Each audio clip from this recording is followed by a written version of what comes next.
আজকে আমি তৈরি করতে চলেছি একটি টাকা ছাপানোর মেশিন। যেরকমটা আপনারা দেখতে পাচ্ছেন, আমি একটা কাগজের টুকরো এই মেশিনের ওই সাইডে দিয়েছি এবং এই সাইড থেকে একটা অরিজিনাল 500 টাকার নোট বার হয়ে আসছে।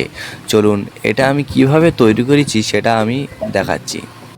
তো সবার প্রথমে একটা কার্ডবোর্ড 3টে টুকরো করে কেটে নিতে হবে। তারপরে কার্ডবোর্ডের উপরে দুটো সমান মাপে ছিদ্র করে নিতে হবে, যেরকমটা আপনারা দেখতে পাচ্ছেন। ছিদ্র করা হয়ে গেলে আমাদের যে 4 কোণা কার্ডবোর্ডটা ছিল তার উপরে আর দুটো কার্ডবোর্ড আটা দিয়ে বসিয়ে দিতে হবে। এবারে আমাদের যে দুটো ছিদ্র আছে তার মধ্যে পেন্সিল কিংবা কলম আপনারা দুটো দিয়ে দেবেন।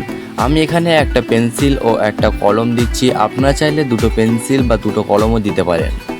তো যেরকমটা দেখতে পাচ্ছেন, আমি একটা লম্বা কাগজ ওপরের পেন্সিলের সঙ্গে জড়িয়ে নিয়েছি এবং নিচে একটা সেলুটেপ দিয়ে কলমের সঙ্গে আটকে দিচ্ছি, যাতে করে আমাদের কাগজটা না খুলে যায়।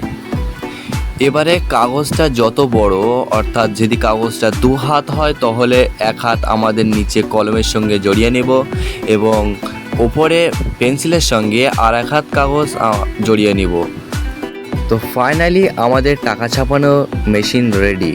এবারে যদি আমি একটা কাগজের উপরে 50 টাকা লিখে মেশিনের ওই সাইডে, অর্থাৎ যে পেন্সিলের সাইডটা আছে তা থেকে আমি যদি তার মধ্যে যদি আমি কাগজটা দিই, তাহলে আমাদের যে কলমটা আছে উপরে তা থেকে আমাদের 50 টাকা বার হয়ে আসবে।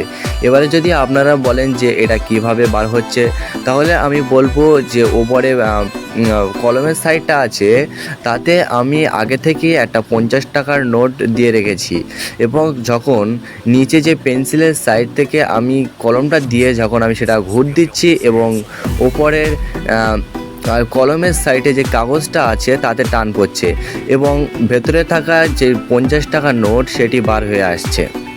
ঠিক একই রকমভাবেই আমি এই কাগজটার উপরে 500 টাকা লিখেছি এবং দিয়েছি মেশিনের ভিতরে এবং ওপরে আমাদের যে টাকাটা রাখা ছিল সেটা সেই 500 টাকা, অরিজিনাল 500 টাকাটা বার হয়ে আসছে।